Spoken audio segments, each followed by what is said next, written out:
Welcome back to Kiki's Self-Mastery. My name is Kiki LaFleur. Today I'm going to talk about I ignored the red flags and the price that I had to pay. So there were a lot of red flags, and when I think about it, I wish I had the knowledge and wisdom then to know what a narcissist was and all the tools in my Pandora's box that I can pull out so that I can protect myself. But unfortunately, that wasn't the case, and I had no clue.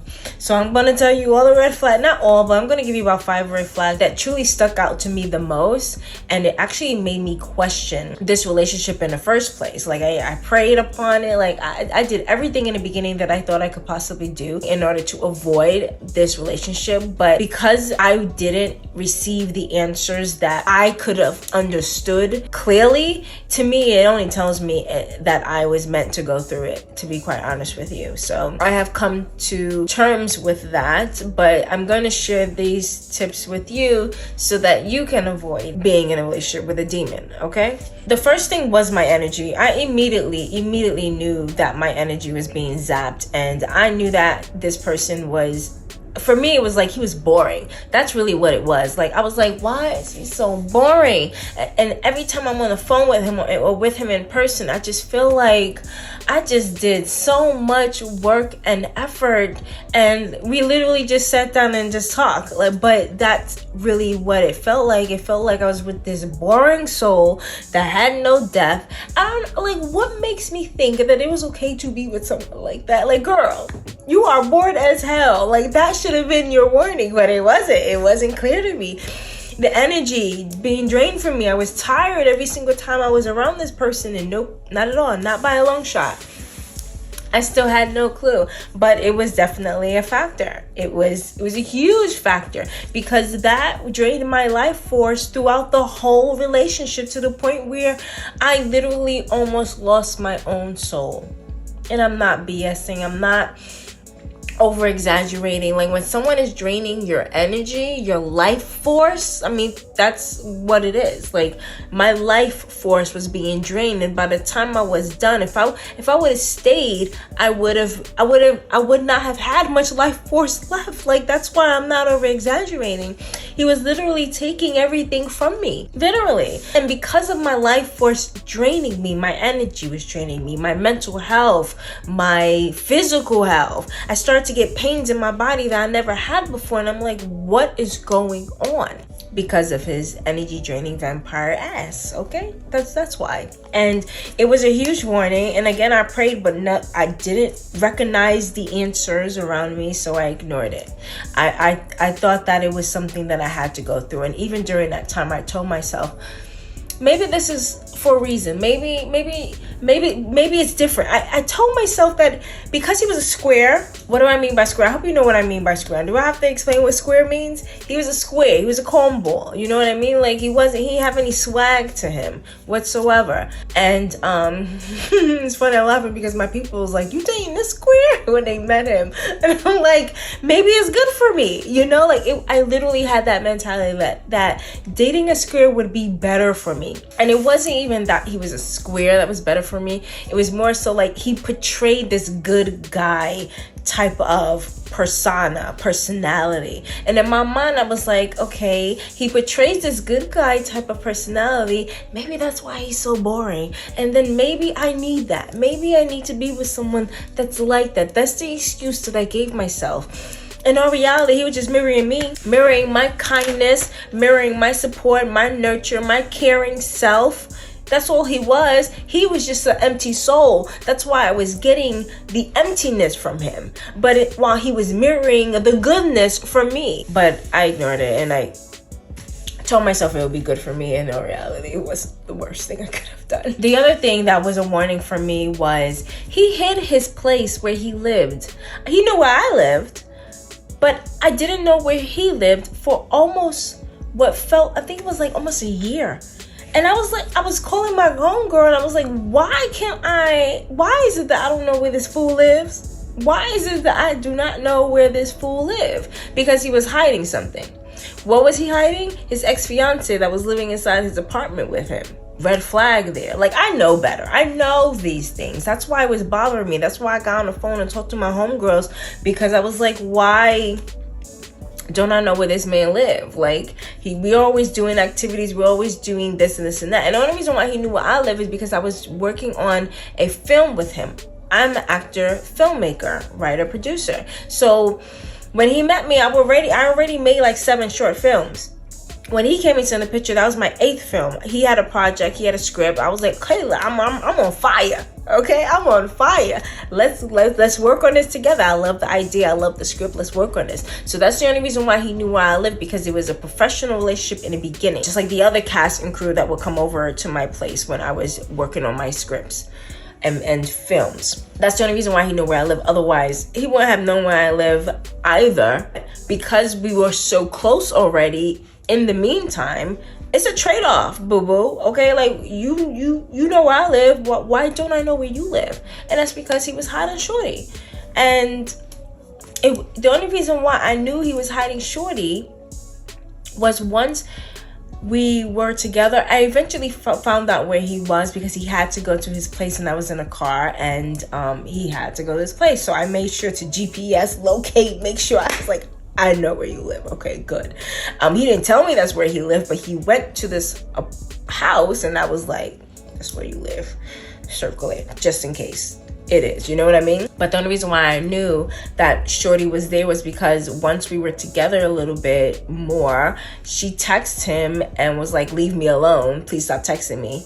Because she kept the door open. She didn't know he was a narcissist. So he was still communicating with her, and I saw it, and it was a big issue because I was like, who this? And that's when he told me that Shorty was living there. She moved out by that time though when I saw it, but it was a big deal because I'm like, you hiding this from me? You took my choice from me. One, I don't deal with people that are in a relationship. Quick interruption. If you are enjoying my channel, please do me a solid and hit that thumbs up, you guys. It will help my channel and help me to reach so many more people with my message. Thank you. And 2, you took that choice from me. Like, because that was his excuse, was I didn't want to tell you because I was afraid he was going to leave. Oh, well, duh. Of course I was. But you took that choice from me. You decided to lie to me the whole time. So it was a big deal. Was it a warning? That was another warning. Like him lying and manipulating me and triangulating me. That was a triangulation, okay? I didn't know about narcissists and I didn't know about the terminology, but that there was a triangulation. And of course I didn't leave. I let him convince me that it was an accident. In all reality, it wasn't. It wasn't. So that, just throw that one in there. Like the triangulation in the beginning of the relationship definitely should have been a warning, and I was really hurt. I was hurt off of that, really, because I truly do not like to deal with people that are in a relationship. Because here's the thing, I don't like being a rebound for nobody. I don't, you need to go and heal. You need to go and fix yourself. You need to go and deal with that relationship ending before you jump into something with me. That's me. When I choose to be in a relationship with somebody, I want them to have worked on themselves, because you ain't gonna sit here and do all this, bring your baggage from that relationship over to this one because you haven't healed. But even with that knowledge, I still ignored all of those red flags. Another thing was he didn't really care for my kids the way that I'm used to. I'm used to dating a man that involves my children. This one didn't at all. By every corner, everywhere I turn, and I will always, and the thing is, 1, he was an only child, so he had no clue on how to be selfless. 2, he was the only child. 3, he had no kids. So it was a lot of selfishness there. But again, narcissists are selfish anyway, so regardless of what. But because of that level of selfishness, I thought that I could just train him on what to do. When you come to my house, before you come in, say, hey, do you need something? Do you need me to get you something out of there? Does the kids need something? I tried to train him on how to be a stepdaddy. Don't do that. Don't do that. A man coming in your life, he's supposed to know how to treat you and your children coming in the door, okay? Automatically. You're not supposed to ask. And I know these things, but again, I told myself that this was something new and you maybe have just to go through all this new shit and figure it out. And boy, was I wrong. I was just literally adding so much weight to my life by literally telling myself I had to teach this person how to be a man. Like, really? Who does that? I did it. for sure. The other thing that this person did in the beginning was befriend my enemies. Ooh, buddy, I tell you, like, I was flabbergasted during this time because I had a couple of fallout with a couple of people, and when I tell you this, I watched this man befriend these people. Mind you, I'm all about loyalty. So to see someone that I'm dating literally go and help the same people that you know I'm venting to you was mind-blowing to me. And yet and still, I chastised him about it, but I didn't see it as a red flag to walk away. Did it end there? Not by a long shot. He still did it continuously. Maybe, so what he didn't do was he didn't do it in my face as often. The one thing, because I got on him in the beginning about that. I was like, how dare you? You know what I mean? But later on in the relationship, he stopped doing it. But also, I was more isolated. I was more closed off. I stopped introducing him to people that I knew anyway. So I didn't even give him an opportunity to do that to me again, quite honestly. And the people that he did do that with, we worked closely with them. So it was easy for him to still befriend those people. But it is what it is. And I let it go because in my mind, I'm like, we're all co-workers and things like that. So it's like, I'm not going to stop you from being friends, but the level of lack of loyalty that it was when it came to him, it was disgusting on how much he would go out his way to befriend people I didn't like. But I kept quiet after a while. After a while, I just watched and observed, and I was like, okay, I see you. The other warning was, he wanted to move really, really fast in the beginning of the relationship, and I was uncomfortable, but at the same time, again, I was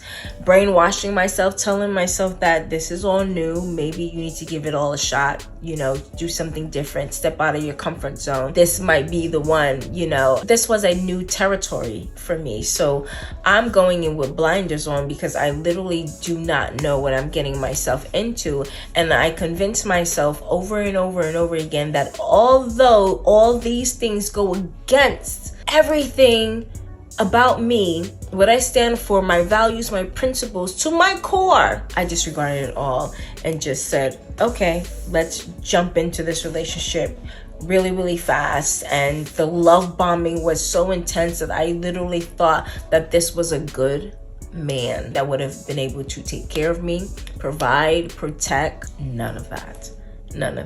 So I hope all this stuff helps you guys that I'm giving out, because it's a whirlwind and I don't expect anyone to go through this, but sometimes I know that it may be something that you have to learn and experience yourself. I just hope that you're better informed going into these type of relationships, because I know that we have to learn certain lessons. And the reason why we continue, you know, like you really go through that process of meeting the same people but not, is because we need to learn certain lessons. The problem is that we're not learning these lessons fast enough. So I hope these tips help you to learn faster, so that you can become the best version of yourself and have self-mastery sooner.